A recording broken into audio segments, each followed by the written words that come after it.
በኮምፒውተርዎ ላይ መልእክት ሲጽፉ፣ አንድን አፕሊኬሽን ወይም ሶፍትዌር ሲከፍቱ ወይም ቪዲዮ ስታዩ በውስጡ ምን እንደሚከናወን ለብዙ ሰዎች ይህ እንደ ማጂክ ሊመስል ይችላል። ነገር ግን ሁሉም ኮምፒውተሮች ከጀርባ የሚከተሉትን በጣም ቀላል የሆነ መሰረታዊ ሂደት ይከተላሉ። በዚህ ቪዲዮ ኮምፒውተር ምን እንደሆነ፣ እንዴት እንደሚሰራ እና ሃርድዌር እና ሶፍትዌር ስንል በመካከላቸው ያለው ልዩነት ምን እንደሆነ እንረዳለን።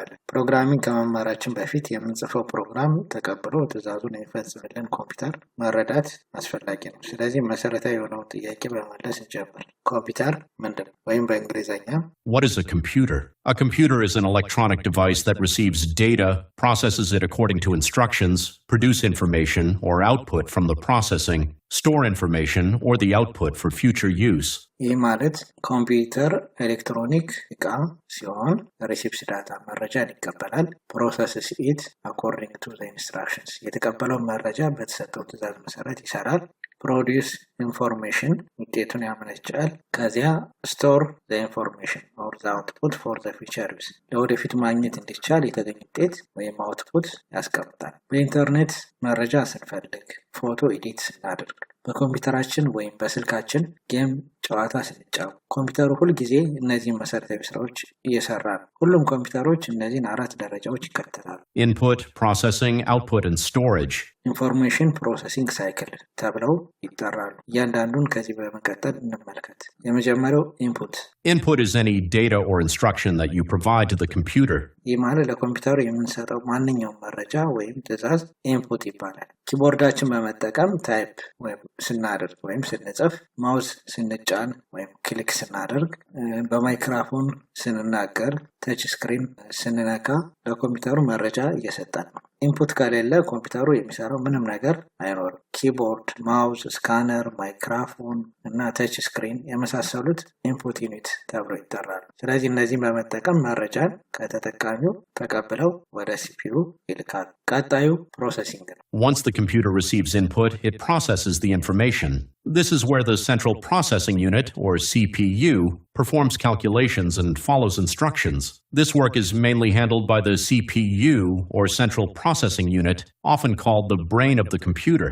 ኢንፑት ከተቀበለ በኋላ ኮምፒውተሩ መረጃውን በተሰጠው ትዕዛዝ መሰረት ያስኬዳል። ይህን ስራ ሴንትራል ፕሮሰሲንግ ዩኒት ወይም ሲፒዩ ያከናውነዋል። ሲፒዩን ብዙ ጊዜ the brain of the computer የኮምፒውተር አእምሮ ተብሎ ይጠራል። ለምሳሌ 5 ሲደመር 3 ብለው ቢያስገቡ ሲፒዩ ስሌቱን ያከናውንና መልሶ 8 መሆኑን ያገኛል። ሲፒዩ 2 ዋና ዋና ክፍሎች አሉ። ኮንትሮል ዩኒት እና አርትሜቲክ ሎጂክ ዩኒት ወይም ደግሞ ኤልዩ። ኮንትሮል ዩኒት የኮምፒውተሩ ትዕዛዞችን ይተረጉማል፣ የመረጃ ፍሰትን ይቆጣጠራል፣ እንዲሁም ኢንፑት እና አውትፑት ክፍሎችን ያስተዳድራል። አርትሜቲክ ሎጂክ ዩኒት ወይም ኤልዩ ደግሞ የሂሳብ ስሌቶችን እና ሎጂካል ኦፕሬሽንስ ያከናውናል። ስለዚህ ኮንትሮል ዩኒት አጠቃላይ ሂደቶችን ይቆጣጠራል። አርትሜቲክ ሎጂክ ዩኒት ደግሞ እንዲሰራ የምንፈልገውን ነገር ይሰራልናል ማለት ነው። ፕሮሰሲንግ ከተጠናቀቀ በኋላ አውትፑት ወይም ደግሞ ውጤት ያመነጫል። Output is the information presented back to the user. ስለዚህ ሰርቶ ጨርሶ የሚሰጠው ውጤት አውትፑት ይባላል። ይህም በሞኒተር ወይም በስክሪን ላይ የሚታይ ጽሁፍ፣ ምስል፣ ቪዲዮ፣ በስፒከር የሚሰማ ድምፅ ወይም በፕሪንተር የሚታተም ሰነድ ሊሆን ይችላል። እነዚህን አውትፑት ለጠቃሚዎች የሚያቀርቡልን እነዚህ የኮምፒውተር ክፍሎች አውትፑት ዩኒትስ ተብለው ይጠራሉ። የመጨረሻው ስቴጅ ስቶሬጅ ነው። Storage allows the computer to save data for future use. ስቶሬጅ መረጃን ለወደፊት እንዲቀመጥ ያደርጋል። ስለዚህ የሰርተን ያገኘነውን አውትፑት በቋሚነት ወይም ደግሞ ሌላ ጊዜ በምንፈልገው ጊዜ እንድናገኘው ከፈለግን ስቶሬጅ ውስጥ ማስቀመጥ ይኖርብናል።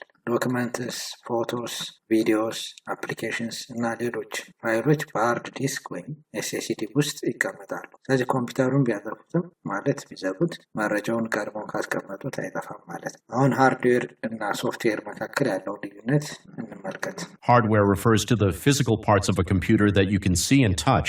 ሃርድዌር ማለት ማየት እና መንካት የምንችለው ሁሉም የኮምፒውተሩ አካላት ናቸው። ለምሳሌ ኪቦርድ፣ ማውስ፣ ሞኒተር፣ ሲፒዩ፣ ሚሞሪ እና ስቶሬጅ ዲቫይስ። ሶፍትዌር ደግሞ Software, on the other hand, consists of the programs and instructions that tell the hardware what to do. ሃርድዌር ምን እንደሚያደርግ የሚነግሩት ፕሮግራሞች ወይም እና ትዕዛዞች ወይም ኢንስትራክሽንስ የምንላቸው ናቸው። ኦፕሬቲንግ ሲስተምስ፣ ዌብ ብራውዘር፣ ጌምስ እና ፕሮግራም የምንጽፍባቸው ቱሎች ሁሉም ሶፍትዌር ተብለው ይጠራሉ። ስለዚህ ሃርድዌር ያለ ሶፍትዌር ምንም ስራ ማከናወን አይችልም። ሶፍትዌር ደግሞ ሃርድዌር ከሌለ መስራት አይችልም። ሁለቱም በመተባበር ኮምፒውተሩን ጠቃሚ ያደርጉታል። ስለዚህ ዛሬ የተማርነው ባጭሩ ደግመን ለማየት A computer is an electronic device that accepts data, processes it, produces output, and stores information. ማለት ኮምፒውተር ኤሌክትሮኒክ ዕቃ ሲሆን መረጃን ይቀበላል። የተቀበለውን መረጃ በተሰጠው መሰረት ይሰራል፣ ውጤቱን ያመነጫል እና ለወደፊቱ ያስቀምጣል። ስለዚህ የኮምፒውተር መሰረታዊ የስራ ሂደቶች Input, processing, output, and storage.